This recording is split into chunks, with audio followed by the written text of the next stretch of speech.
recording yet? Mm-hmm. You're recording now. Oh, okay, we'll get started then. So, hey, I got my arm in his cradle. Had some shoulder surgery done on September 16th of 2022. They went in and repaired the rotator cuff, the infraspinatus, the other spinatus, whatever that one is. And then this bicep tendon right there. Looks pretty gross, but.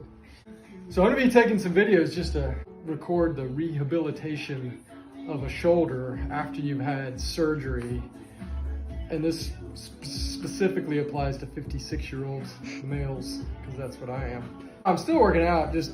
I took a week off after the surgery, and then I just take the regular programming that I use on the Proven app and modify it, scale it. Like today's Metcon called for 3 exercises that required 2 arms, and so I changed it all to 1 arm stuff and things that I just use my legs for. So I got to protect the shoulder right now. I start rehab on Monday, and keep you posted on how it's going.